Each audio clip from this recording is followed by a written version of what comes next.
Je suis sur le terrain depuis 20 ans. Un nouveau patron de la génération Z vient de débarquer, elle m'a immédiatement déduit ma prime de fin d'année de 20 000 €. Elle s'appelle Stella. Elle est là depuis 3 mois et n'a toujours pas fait ses preuves. Et c'est moi qu'elle prend comme exemple.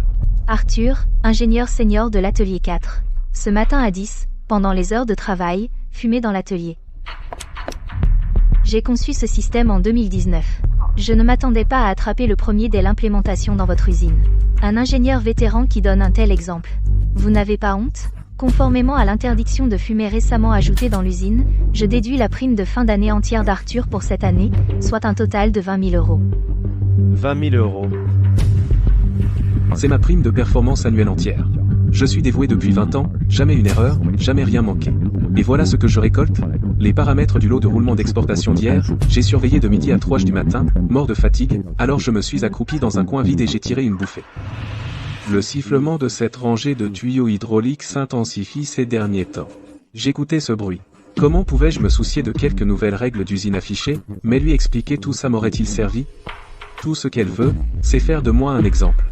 Je n'aurais même pas eu l'occasion de m'expliquer. Arthur, cède. C'est 20 000 €. Arthur, quelque chose à dire ? Sinon, monte signer. J'ai juste grogné. Je suis monté sur l'estrade. Je n'ai pas discuté. Chaque pas était assuré. Vous, Elle pensait que j'allais m'effondrer en pleurs et avouer. Mais je me suis juste penché, sur la ligne de signature de l'avis de pénalité, j'ai soigneusement signé mon nom. Je me suis retourné et je suis descendu de l'estrade. Je suis retourné à mon poste de travail et j'ai continué à travailler. L'arbre principal du lot de roulement d'hier m'attendait encore. Personne n'est irremplaçable. 20 ans, et tout ce qu'il a fait, c'est vieillir. Je savais qui c'était. Celui que Stella a recruté de l'extérieur. Chris, son aîné à l'université. Spécialement amené pour remplacer les anciens comme moi. Arthur. À ton âge, il est temps de laisser la place aux plus jeunes. Je n'ai pas répondu. J'ai continué à travailler. Certaines paroles ne méritent pas de réponse. Si tu réponds, tu perds.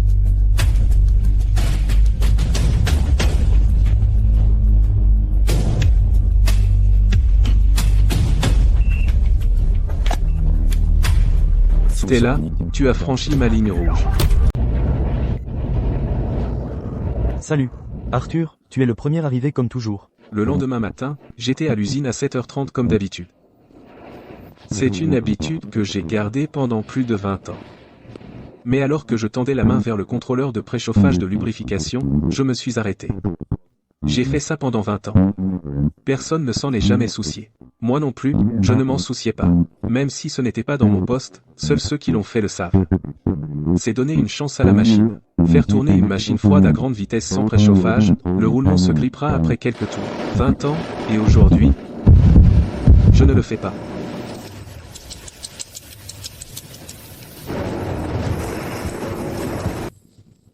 Deux heures plus tard, un grincement métallique street déchira l'atelier.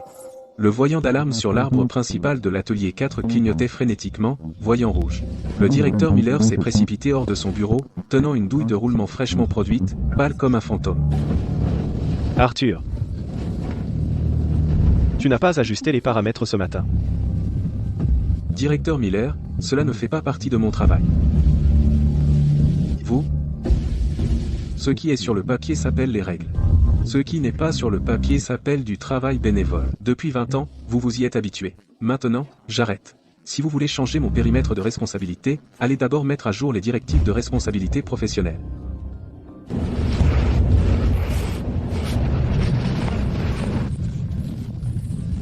Ce ne sont que des paramètres de couple, non ? Si Arthur ne veut pas le faire, il n'y est pas obligé. Ce n'est pas comme s'il était le seul à pouvoir le faire. N'est-ce pas, Arthur ?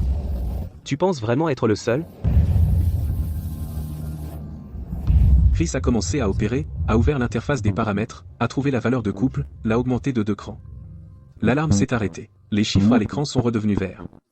Son opération était effectivement correcte. Mais il ne savait pas que ce lot de matériaux est plus mou que d'habitude. Augmentez les paramètres, maintenant, tout ce que vous testez passera. Avec un jeu approprié, la force de sertissage est stable.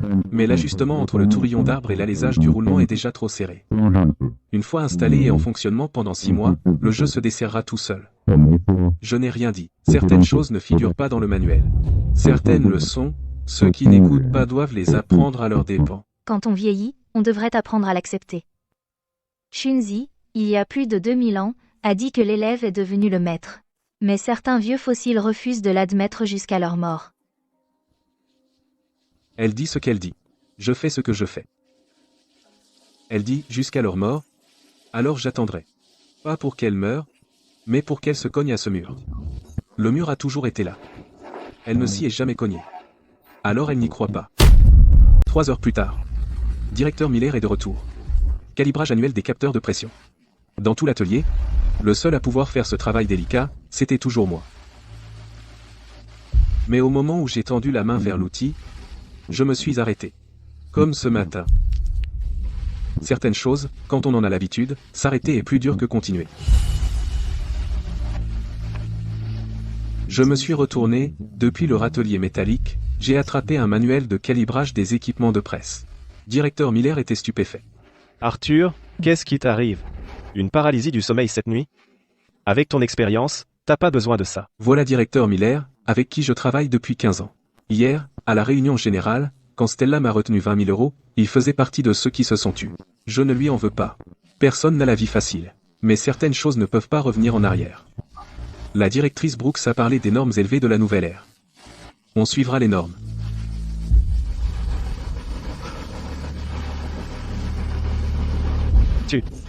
Il m'a regardé, puis a jeté un coup d'œil à Stella, au loin.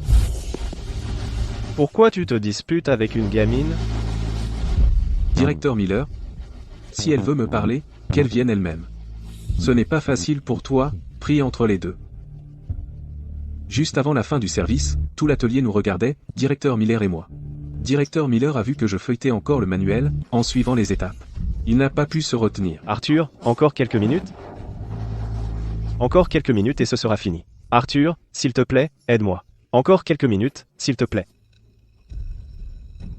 À ce moment-là, la sonnerie de fin de service a retenti.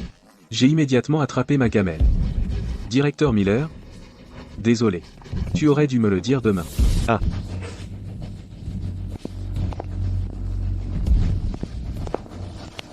Je suis parti sans me retourner.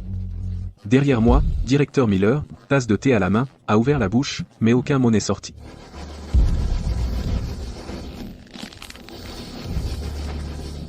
Stella, qui se tenait à côté, avait déjà le visage rouge. Arthur, tu vas voir. Je marchais vers la pointeuse, sans m'arrêter. Elle m'a dit d'attendre. J'attendrai.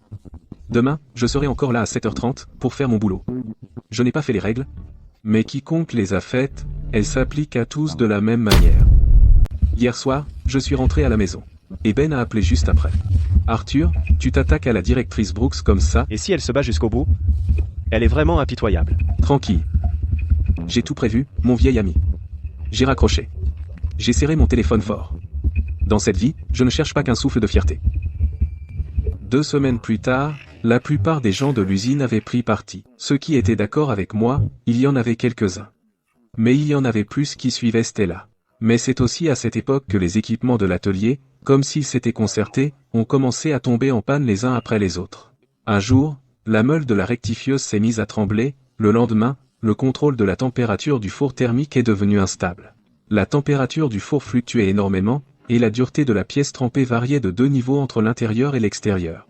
Et l'ancienne alaiseuse et l'ancienne fraiseuse étaient de véritables nids à problème. Je n'y avais pas touché.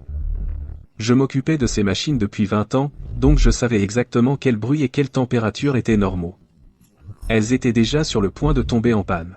C'est juste que je les entretenais tous les jours, mais personne ne le voyait. Une fois que j'ai arrêté, les problèmes ont surgi un par un. Stella prêchait l'unité et la solidarité face aux difficultés, nous mettant la pression à tous et nous faisant faire des heures supplémentaires. C'est une période cruciale, et celui qui se range à mes côtés, pour son évaluation de fin d'année, je lui garantis un A, celui qui nous freine. Elle a jeté un coup d'œil à Arthur, et n'a pas fini sa phrase. Elle ne l'a pas dit ouvertement, mais tout le monde a compris.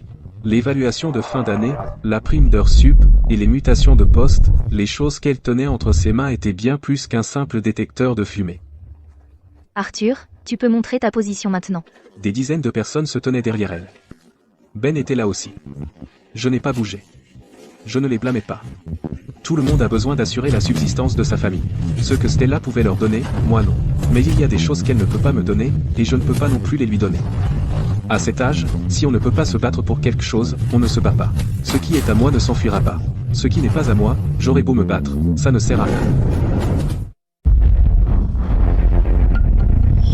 Je peux choisir un camp si vous voulez. Mais d'abord, dites-moi, c'est quoi la prime d'heure sup? La prime d'heure sup? Arthur, tu n'as aucun sens des règles. Tu es là pour travailler, pas pour négocier. Vous nous avez dit de suivre les règles. Même si ces règles Ont été affichées hier soir seulement. Je sais que beaucoup de gens ne sont pas contents des nouvelles règles de l'usine. Mais les règles sont les règles. Sans règles, quel genre de pays aurions-nous? Quel genre de société? Sans parler que, nous ne sommes qu'une petite usine. Viens ici et signe la demande d'heure su maintenant. Les lois du travail sont aussi des règles. Directrice Brooks, quand vous m'avez infligé une amende de 20 000 €, vous parliez de règles, maintenant vous voulez que je fasse des heures sup, et vous parlez de dévouement. Les règles et le dévouement, au moins l'un des deux doit compter. Vous ne pouvez pas me mettre une amende en utilisant les règles, et ensuite attendre du dévouement de ma part. Ce ne sont pas les règles. C'est juste 2 poids, 2 mesures. Elle est restée là, a ouvert la bouche 2 fois mais rien n'est sorti. Elle pensait que je reculerais, mais elle a oublié, c'est elle qui a fait les règles. Je les utilise simplement. Depuis que Stella est arrivée, c'est la première fois que je lui tiens tête devant tout le monde. Certains derrière elle gardaient la tête baissée, et d'autres me regardaient fixement. Ben se cachait au fond, en me faisant discrètement un pouce levé. D'accord. Tu veux parler des règles? Très bien, parlons-en. Un pays a ses lois, et une usine a ses règles. Pas d'heure sup, la chaîne s'arrête. La chaîne s'arrête, et des dizaines d'emplois sont en jeu. Si l'usine ferme, qui vas-tu blâmer? Tu te caches derrière le droit du travail? Mais va leur demander s'ils sont d'accord. Directrice Brooks, je comprends ce que vous dites. Vous voulez juste utiliser les autres pour me faire taire, n'est-ce pas? Tout ce que je sais, c'est que quand vous m'avez puni, vous avez utilisé les règles de l'usine. Maintenant vous me demandez de faire des heures sup pour sauver les emplois. Les règles peuvent changer, mais soyons francs, est-ce qu'il y a une prime d'heures sup ou pas? Arthur. Si vous avez fini, je retourne au travail. C'est pour ça que je suis payé. Quant aux heures sup, venez me voir quand vous aurez décidé. Elle ne jure que par ses règles, et moi je m'en tiens à mon principe. Certaines choses n'ont pas besoin de changer. La ligne est tracée. Quiconque la franchira verra ce qui l'attend. Mais pas même 3 jours plus tard, à 11 h du soir, le directeur Miller frappait à ma porte. Arthur, on a un énorme problème. Chris et son équipe ont complètement réécrit le programme de compensation de la force de presse. Maintenant, les machines sont complètement détraquées. Tout le lot est fichu. Tu dois revenir à l'usine avec moi maintenant. Il est 11 h du soir. Mon service ne commence que dans 9 h. Mais la ligne de production... Va voir Chris. C'est lui qui l'a modifié, donc qu'il le répare. Ou va voir la directrice Brooks. Ne viens pas me voir. Le directeur Miller ouvrit la bouche pendant un long moment, mais finit par soupirer, se retourna, et retourna seul à l'usine. Je le regardais partir, et je n'étais pas complètement insensible. Mais parfois, il faut avoir des règles. Ce n'est pas que je ne veuille pas aider, c'est que je ne peux pas aider ainsi. Le lendemain matin, juste après avoir pointé, Stella se tenait déjà à l'entrée de l'atelier, la haine brûlant dans ses yeux en me regardant. Arthur, tu pourrais être plus éhonté? Nous avons travaillé comme des chiens, à l'usine, épuisés, pendant que tu dormais comme une souche chez toi, tu es un animal. Directrice Brooks, quand vous avez annoncé l'interdiction de fumer, j'étais dans l'atelier 4 à surveiller les chiffres, jusqu'à 3 h du matin. Qui est le vrai animal ici? Tu le sais au fond de toi. Maintenant dis-moi, comment vas-tu payer les heures sup, et la prime de fin d'année? Règle ça, et je te parlerai. Elle m'a fusillé du regard. Je n'ai rien dit de plus. Certaines choses n'ont pas besoin d'être débattues. J'ai dit ce que j'avais à dire. Elle peut le prendre ou le laisser. Si elle ne peut pas gérer, c'est son problème.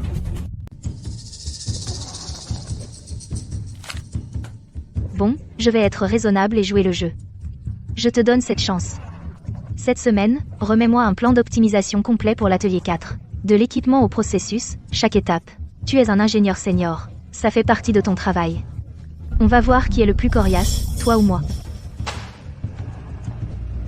Stella s'est retournée et a claqué la porte. De la poussière s'est détachée du cadre de la porte.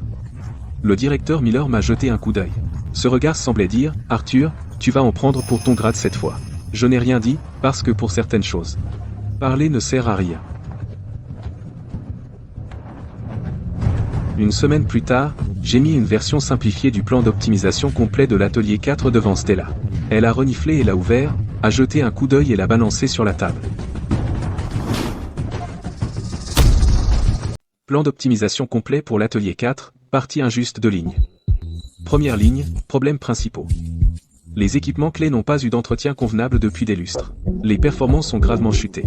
Deuxième ligne, mesures recommandées pour rétablir les responsabilités initiales de chef technique pour l'atelier 4. Je n'ai pas écrit de nom, mais tout le monde sait de qui il s'agit. Arthur, tu me pousses à bout. Si je voulais m'en prendre à toi, j'ai des moyens bien pires que de te retirer 20 000 €.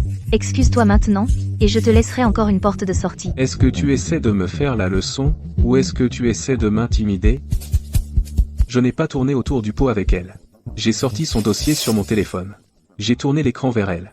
Université provinciale clé, génie mécanique et électrique. Diplômée de l'université de la Rivière. Mais même si vous êtes excellente, vous ne pouvez pas résoudre les problèmes de l'atelier 4. Parce que certaines choses ne sont pas dans vos manuels, ni dans vos bases de données, seulement ici. Directrice Brooks, excusez-moi maintenant, et nous pouvons encore en parler. Si vous ne vous excusez pas, le problème de l'atelier 4 ne disparaîtra pas. Avez-vous autre chose à me dire? Quelques jours plus tard, Stella a fait venir un expert, Monsieur Thomas, de l'Institut National de Recherche. J'ai entendu dire qu'il est plutôt impressionnant. Ben m'a dit le parcours de ce type. Il a dirigé plusieurs grands projets provinciaux. Pour être honnête, je ne pense pas que Monsieur Thomas puisse vraiment réparer la ligne 4. Mais je suis quand même un peu nerveux. Monsieur Thomas a été recruté de Nordia avec un salaire élevé. Il a résolu beaucoup de problèmes. Il y a toujours quelqu'un de meilleur. Il y a toujours une montagne plus haute. S'il est vraiment meilleur que moi, je l'admettrai. Mais pour ces 20 000 € à la réunion générale, je ne peux pas laisser passer. 3 jours plus tard, Monsieur Thomas a réparé le fourron de la meule et la dérive de température du four de traitement thermique. Stella était ravie. Certaines personnes, à leur âge, agissent encore comme des gamins irresponsables, se prenant pour le centre du monde. Nous, les jeunes, on se donne à fond pour l'usine. On n'a pas le temps de cibler qui que ce soit. Quant aux règles obsolètes et aux mauvaises habitudes ici, je vais continuer à pousser le groupe à faire les changements nécessaires. En voyant Stella et Monsieur Thomas agir ainsi, je me suis en fait senti soulagé. Peu après, Monsieur Thomas a commencé à être dans la lune. Qu'est-ce qui se passe? Directrice Brooks, vous ne m'avez jamais dit ça. Le système de contrôle de cet équipement a une autre couche de programme de protection intégré. Ah. Quel programme de protection? Stella ne le sait pas encore. La technologie, ce n'est pas juste quelques pages dans un manuel, cela ne lui rendrait jamais justice. C'est peut-être pourquoi elle a tout fait pour jeter un vieil ingénieur comme moi sous le bus. Arthur, viens ici. C'est quoi ce programme de protection? Je sais. Je l'ai concédé sous licence à l'entreprise. C'est aussi ce qui m'a donné le courage de tenir tête à Stella tout ce temps. Il y a 20 ans, quand l'atelier 4 a été mis en service, les arbres principaux personnalisés d'énergie Zephyr ne correspondaient pas à nos paramètres standards. Mon mentor et moi les avons testés arbre par arbre, en ajustant encore, et avons finalement trouvé un ensemble de valeurs de correction. Le jour où nous avons fini de les écrire, mon mentor m'a dit, ne mets pas ça dans le manuel, beaucoup de gens peuvent ajuster les paramètres, mais peu comprennent vraiment les tenants et aboutissants, si tu l'écris, n'importe qui peut y toucher, et s'il le casse, personne ne peut le réparer. Et après la mort de mon mentor, j'étais le seul à savoir comment ce système fonctionne, et pourquoi il fonctionne ainsi. Directrice Brooks, les droits et brevets de ce programme sont entre mes mains. Je le concède simplement gratuitement à l'entreprise. Une fois que vous aurez éclairci ce qui s'est passé avant, je déverrouillerai les autorisations. Tout l'atelier s'est tu complètement. Je n'ai pas dit un mot de plus. Je détiens les droits d'accès à ce programme. Il y a 20 ans, mon mentor me l'a remis. Je ne l'ai jamais considéré comme un levier. Mais maintenant, il y a des choses que je dois clarifier. Les jours suivants, Stella n'est pas venue me voir. Monsieur Thomas non plus. L'atelier était étrangement silencieux. Ben m'a dit que Monsieur Thomas s'était enfermé dans la salle de contrôle et avait essayé de le réparer pendant 3 jours. Le matin du 4e jour, quand l'opérateur a appuyé sur le bouton de démarrage, tous les écrans des équipements sont devenus complètement rouges d'un coup. Une ligne de code blanc est apparue au centre de l'écran, affichant « Autorisation expirée ». À partir de maintenant, toute la ligne de production est à l'arrêt. Elle ne vaut pas mieux qu'un tas de ferraille. Et la commande d'exportation est due dans 3 jours. Soit livrer les produits, soit payer la pénalité. Stella a enfin compris que certaines choses ne peuvent pas être résolues en faisant simplement venir un expert. Tôt ou tard, elle et moi devrions reparler. Arthur, tu te disputais avec moi tout à l'heure, c'était pas pour la prime de fin d'année de 20 000 €? Écoute, si tu répares la ligne 4, je te rattraperai dans la semaine. Directrice Brooks, ce n'est pas une question d'argent. À cette réunion générale, vous m'avez fait monter sur scène pour signer. Devant des milliers de personnes, vous avez dit que je donnais le mauvais exemple, et que je n'avais aucune honte. Pour cette histoire de cigarette, vous avez été trop sévère avec moi. J'ai besoin que vous le disiez publiquement. Stella a enfoncé ses ongles dans sa paume, me fixant d'un regard noir. Au bout d'un moment, elle a fini par perdre son sang-froid. Arthur, tu intimides une subalterne. Intimider une subalterne? Quand vous m'avez infligé une amende de 20 000 €, pourquoi vous n'avez pas dit que vous étiez subalterne à ce moment-là? Vous avez changé les règles de l'usine. Qui avez-vous consulté pour ces changements? Quand vous m'avez demandé de monter sur scène, il y avait des milliers de personnes dans le public. Avez-vous déjà pensé que je suis votre aîné? Directrice Brooks, vous ne pouvez pas donner des ordres à un subordonné comme ça. Quand vous voulez du pouvoir, je ne suis pas votre subordonné. Et quand vous voulez de la sympathie, je le suis, ça n'a pas de sens. Finalement, elle n'a toujours pas accepté. Elle a préféré sauver la face. Stella, Monsieur Thomas et Chris en ont discuté, pensant que tant que le programme du système de contrôle était formaté, il pourrait contourner les permissions verrouillées. Elle ignorait qu'une fois formaté, pour le 250C, même les paramètres de pressage de base ne correspondraient pas. L'ensemble de l'atelier 4 s'arrêterait complètement. Le jour où ils ont agi, je n'ai rien dit. J'ai juste serré la tasse de thé dans ma main. En 1 heure à peine, la ligne 4 était complètement à l'arrêt. Monsieur Thomas est resté longtemps devant cette ligne de code rouge. Puis il a pris son sac et est parti. Chris est resté immobile, et ses mains ont glissé du clavier. Il avait l'air hébété, comme en état de choc. Stella se tenait dans l'atelier silencieux, comme si le courant avait été coupé. Personne derrière elle n'a dit un mot. Stella n'avait même pas eu le temps de digérer ça, puis le représentant technique en chef d'Énergie Zephyr est arrivé. Victor Hayes, la cinquantaine, les cheveux grisonnants, a débarqué en urgence du siège. Il a lancé un ultimatum. Si la production ne reprend pas d'ici ce soir, ils mettront fin au partenariat. Et déposeront une plainte. La nouvelle s'est répandue. L'atelier entier est devenu silencieux comme une tombe, comme si quelqu'un l'avait étranglé. Stella est restée figée dans son bureau. Puis elle est sortie. Elle a rassemblé tout le monde dans l'atelier 4 à l'arrêt. Juste devant Monsieur Hayes, qui venait d'arriver, elle a soudain levé le doigt et m'a pointé du doigt. C'est lui. Il a fait exprès de traîner, et il a fini par détruire toute la ligne de production. Sa voix a résonné dans tout l'atelier. Le directeur Miller a enlevé ses lunettes, il a baissé la tête pour les essuyer. Certains me regardaient, d'autres regardaient le sol. Monsieur Hayes est resté là, silencieux. Les yeux de Stella sont devenus rouges, sa voix a monté. Un type qui fumait dans l'atelier, et qui s'est fait prendre par le détecteur de fumée, de quoi est-il encore capable? Je lui ai dit de former le nouveau, il n'a rien rendu. Je lui ai demandé un plan, il a écrit 2 lignes. Maintenant l'atelier 4 est mort, et il est content. J'ai toujours su qu'il ne valait rien. Arthur Vance, tu as délibérément traîné, et causé des dommages irréparables à cette usine. Au nom de l'usine, j'annonce officiellement, tu es viré. Sors de cette usine maintenant. Agent de sécurité. Raccompagnez-le dehors. Tout le monde pensait que j'étais fini. Sous le regard de centaines d'yeux, viré publiquement, condamné comme un criminel devant tout le monde, je suis resté étrangement calme. Attends. Tu as dit qu'Arthur fumait dans l'atelier? Et qu'il s'est fait prendre par un détecteur de fumée, mais l'Arthur que je connais ne ferait pas ça. Une fois, lors d'un échange technique près de la pelouse, il venait d'allumer une cigarette, a vu quelqu'un arriver, et l'a immédiatement écrasé. Un type aussi prudent, même sur une pelouse ouverte, comment aurait-il délibérément fumé dans une zone non-fumeur? Arthur, tu te souviens de moi? Il y a 2 ans, à la conférence technique d'Énergie Zephyr, tu m'as expliqué cette logique de correction de température, tu as parlé pendant plus de 2 heures, jusqu'à la tombée de la nuit. J'ai regardé Victor. Quelque chose s'est réveillé en moi. Je me souviens, Victor. Je me souviens de cette année près de la pelouse. Il m'a demandé comment compenser l'effet de la température sur le jeu. Je suis parti de la base que mon mentor m'a donnée, et j'ai parlé jusqu'à la nuit. Victor, si tu as besoin de mon aide pour quoi que ce soit, dis-le. Cette conversation a complètement inversé la tendance. Tout le monde regardait Victor et moi, y compris Stella. Directrice Brooks. Est-ce que j'entends bien?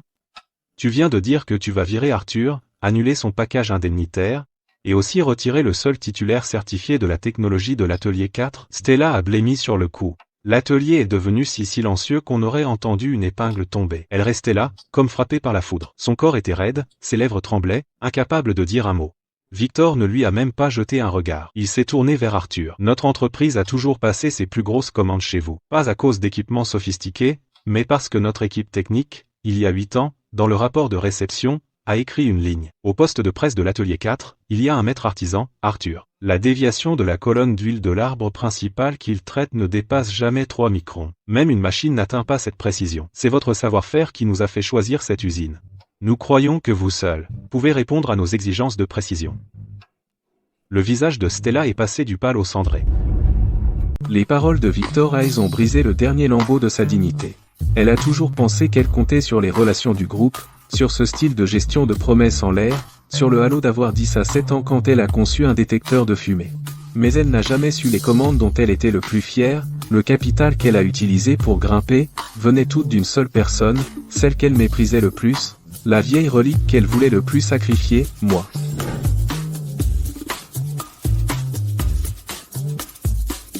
Directrice Brooks, Maintenant, est-ce que vous allez nous donner une explication? Stella chancela.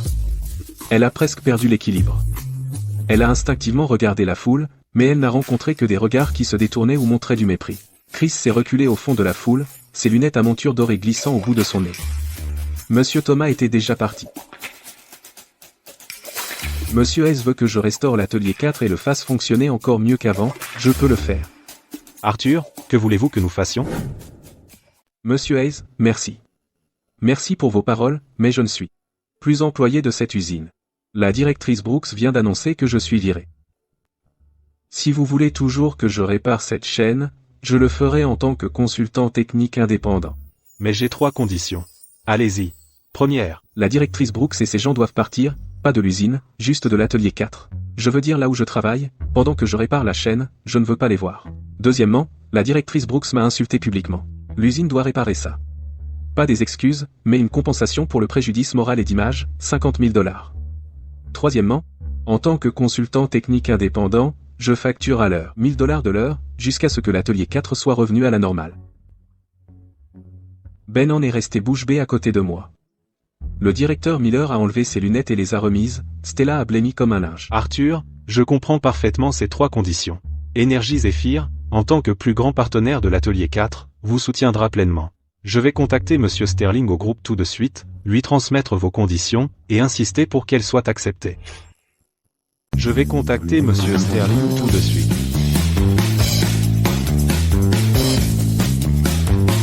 De l'autre côté de l'écran se trouvait Victor. On m'a invité à prendre la place principale à la table de conférence. Stella se tenait dans un coin, son visage était livide. Monsieur Sterling, à propos de l'atelier 4, je vous en ai déjà informé. Maintenant, Arthur est prêt, en tant que consultant technique indépendant, à reprendre la production. La directrice Brooks et son équipe quitteront les lieux. L'usine paiera 50 000 € de dommages et intérêts pour atteinte à la réputation, 1 000 € de l'heure. Personnellement, je pense que ces conditions sont équitables. Le savoir-faire d'Arthur a été la base de notre partenariat de 8 ans avec votre usine, ce qu'il demande maintenant c'est juste une explication et du respect. J'espère que le groupe prendra cela sérieusement en considération. Sinon, nos commandes ne peuvent pas attendre. Victor n'a pas dit un seul mot inutile. Il a exposé mes conditions une par une, il a aussi clarifié la position d'Énergie Zephyr. Soit accepter les conditions et reprendre la production, soit mettre fin au partenariat et entamer la procédure de réclamation. Monsieur Sterling à l'autre bout est resté silencieux longtemps. Son regard s'est posé sur moi. Je l'ai regardé en retour. Je ne lui dois rien, et il le sait. Arthur, le groupe accepte toutes vos conditions. Monsieur Hayes a raison. Vous êtes le fondement de notre partenariat avec Énergie Zephyr. L'usine vous doit une explication. 50 000 $ de compensation. Ce sera sur votre compte d'ici 1 heure. Stella est suspendue immédiatement en attendant l'enquête, tout ce qu'elle a amené sont également mutés. La sécurité de l'atelier 4 escorte Stella dehors. Quand Stella était emmenée, elle est passée près de moi. Elle n'a pas osé me regarder. Et moi non plus, je ne l'ai pas regardée. Arthur, j'espère que nous pourrons relancer la production rapidement. Quant à la suite, je viendrai à l'usine en discuter avec vous en personne. Monsieur Sterling. Je suis en route. Merci, Victor. Allez, allons à l'atelier ensemble. Nous sommes sortis du bureau. Le couloir était d'un silence mort. Je marchais devant. Il suivait derrière. Pas en tant que client et consultant technique, mais plutôt comme 2 techniciens allant réparer une chaîne qui avait besoin d'être réparée. Ce qui est passé est passé. Le travail à faire est encore devant nous. Je suis sorti du bureau. Dehors, c'était l'atelier. La foule s'est écartée automatiquement pour moi, pas un bruit. Tous les regards étaient sur moi. C'était différent d'avant. Pas pour regarder quelqu'un qui s'est fait virer. Mais pour regarder un artisan. Quelqu'un dans l'atelier a murmuré. Un cri de « Arthur » a retenti, suivi d'applaudissements tonitruants. Des acclamations ont éclaté les unes après les autres. L'atelier s'est animé instantanément. Je me suis dirigé vers le poste de presse en panne, l'écran était tout rouge. Comme un cœur arrêté. J'ai mis mes lunettes de lecture. Je me suis assis. J'ai posé mes mains sur le clavier. Ces mains étaient restées inactives pendant 20 ans, au moment où elles ont touché. Chaque touche était encore là. Victor se tenait à côté de moi. Le directeur Miller se tenait derrière, Ben se tenait devant. Ses mains encore en train de taper des applaudissements précédents. Il n'y avait aucun autre bruit dans l'atelier. Seulement le bruit de ma frappe, une touche à la fois. Pas vite, mais sans s'arrêter. Certaines choses, on n'a pas besoin d'y penser. 20 ans. Je peux le faire les yeux fermés. J'ai saisi la clé d'autorisation. Les lignes à l'écran sont passées du rouge au bleu, une par une. Le système s'est activé. Je me suis levé. Je me suis dirigé vers le poste de presse. J'ai posé la main sur le premier arbre principal. Mes doigts ont glissé le long du tourillon, faisant lentement un tour complet. 20 ans. Je sais exactement comment cet arbre doit être au toucher. Je le reconnaîtrai les yeux bandés. Ben, celui-ci est trop serré. Apporte-moi un comparateur à cadran. Directeur Miller, la pression du circuit hydraulique est anormale. Faites vérifier par l'équipe d'hydraulique. Ben a tendu le comparateur à cadran. Le directeur Miller a fait volte-face et est parti. En palpant la surface, j'ai utilisé un racloir pour ébarber. Elles se sont enroulées et sont tombées. Chaque coup était parfait. Toute la dextérité de 20 ans. Personne dans l'atelier n'a parlé. Seul le bruit de mon clavier. Le racloir glissant sur la pièce. L'instrument de mesure placé et retiré. Bien. Il a appuyé sur le bouton de démarrage. La presse a rugi. Le tapis roulant a tourné. L'ouvrier a placé le comparateur à cadran sur le nouvel arbre principal. Premier, jeu 0, 022. Deuxième, 0, 023. Troisième, 0, 022, parfait. Victor s'approche du poste d'inspection, en fixant la série de données, et il pousse un long soupir. Arthur, vraiment, il faut tes mains. Les données de la machine sont propres maintenant. Je me renverse dans ma chaise. Le racloir dans ma main, son manche imprégné de sueur depuis 20 ans, est lisse et brillant, dégageant un éclat terne. Ben se tient dans la foule, les yeux rouges, et me fait un signe de tête. Je réponds d'un signe. Pendant l'essai de la ligne complète, J'ai demandé à Ben d'emmener quelques gars au plus vieux tuyau hydraulique sous le platane. et de le démonter. La veille de la réunion générale, quand je me suis accroupi sous l'arbre pour allumer une cigarette, le sifflement que j'ai entendu n'était pas de l'imagination. Ce tuyau est sur le point de lâcher. Encore quelques cycles et il va éclater, et toute la ligne devra s'arrêter.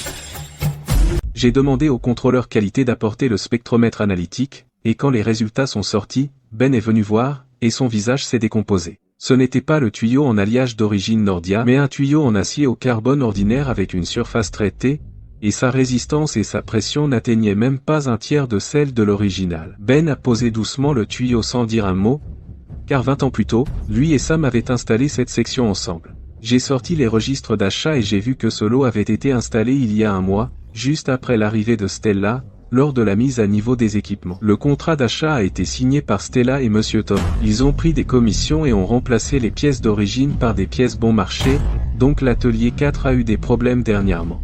Et la cause première n'était pas ma cigarette, ni le changement de paramètres par Chris, ni le reformatage du système par Monsieur Thomas. C'était les pièces d'équipement qui avaient été échangées, et ma cigarette et ce détecteur de fumée ont juste déclenché la bombe plus tôt. J'ai envoyé le rapport d'inspection et le contrat d'achat à Victor, en copie à Monsieur Sterling au groupe, et comme les preuves étaient solides, Stella risque bien plus qu'une suspension. 3 jours plus tard, les nouveaux tuyaux sont arrivés. J'ai regardé l'équipe d'hydraulique les connecter section par section. Ensuite, nous avons effectué un test de pression. La pression était parfaitement stable. Aucune fluctuation. J'ai signé le rapport de test. L'atelier 4 était de nouveau opérationnel. Après avoir recalibré les paramètres, l'efficacité globale a augmenté de 15%. Le taux de rebut a atteint son plus bas niveau en 20 ans. Victor est resté longtemps dans l'atelier, à contempler les relevés précis sur l'instrument de mesure. Puis il s'est tourné vers moi. Arthur, en plus de la commande existante, l'entreprise a décidé d'ajouter un accord de partenariat à long terme. Il y a une condition dans l'accord, vous devez servir de consultant technique à vie pour ce projet. La nouvelle est remontée jusqu'au groupe, et Monsieur Sterling est arrivé par avion le lendemain. Il est venu seul, avec une mallette. Il s'est dirigé directement vers mon poste de travail. Il a posé un chèque bancaire de 50 000 € et un document sur la table. Arthur, ceci est une compensation. Et le résultat de l'incident de Stella. Puis il a sorti un autre document. Voici la dernière nomination du groupe pour vous. J'ai lu ce document. Directeur général adjoint de la filiale de la côte Est, responsable de la technologie et de la production. Il y avait aussi un plan d'intéressement au capital ci-dessous. Si je le signais, je deviendrais un cadre supérieur du groupe. J'aurais 2% de part de capital. Mon salaire annuel serait plusieurs fois plus élevé, mais j'ai refusé. Monsieur Sterling, je ne serai pas directeur général adjoint, mais je prendrai le poste de consultant technique. Je reste sur cette ligne de production, je ne vais nulle part. On peut renégocier le salaire et les parts. Ce n'est pas une question d'argent. Je suis un artisan. Ma place est dans l'atelier, avec ce roulement. Près des tuyaux. Pas dans un bureau. Vous voulez que je reste dans un bureau? Gérer des gens, tenir des réunions, faire de la politique, tisser des liens. Ce n'est pas m'utiliser. C'est me détruire. Si je tenais au pouvoir administratif, je ne serais pas resté sur le même arbre principal et la même ligne de production toutes ces années. Dans la vie d'une personne, ce à quoi tu tiens, Tu le sais au fond de toi. ce à quoi je tiens, ce n'est pas un poste, c'est un métier. J'ai pris un autre document. Le contrat pour un consultant technique à vie. Je vais prendre celui-ci. Si l'usine a des problèmes techniques, je les résoudrai. Si les jeunes veulent apprendre, j'enseignerai. Mais je reste sur cette ligne de production, je ne vais nulle part. Je comprends. Arthur, quelqu'un comme toi, je n'en ai jamais rencontré. Ce fut un plaisir de travailler avec toi. Ce fut un plaisir de travailler avec toi aussi. Je lui ai serré la main, une main habituée à une vie de confort, et je l'ai tenue sincèrement. Une semaine plus tard, l'usine a tenu une réunion générale. Toujours la même scène, mais cette fois, c'était moi dessus, et eux en bas. Je suis Arthur. À partir d'aujourd'hui, je suis le consultant technique à vie de cette usine. Je ne vais pas parler de nouvelles règles. Juste 2 choses. Premièrement, pour tous ceux sur cette ligne, vos compétences ne sont pas dans vos diapositives ni dans vos rapports. Elles sont toutes dans vos mains. Vos mains savent mieux que votre tête ce qui est juste. Ne laissez personne vous dire que votre expérience ne vaut rien. Deuxièmement, à partir d'aujourd'hui, la performance repose uniquement sur le travail. Si vous faites du bon travail, vous restez. Si votre travail est mauvais, vous apprenez. Vous n'arrivez pas à apprendre, vous êtes dehors. Ça n'a rien à voir avec votre éloquence ou de quel côté vous êtes. C'est tout ce que j'avais à dire. Arthur. Ben était dans le public, les larmes aux yeux. Plus tard, il a remplacé Chris et est devenu le directeur de l'atelier 4. L'apprenti de Sam, Léo, a repris mon poste de presse. Après la réunion, j'ai traversé l'atelier seul. L'atelier 4 tournait régulièrement et fort. Le poste de presse bourdonnait, les tapis roulants tournaient, et le son était lisse, comme une vieille mélodie que j'entends depuis des décennies.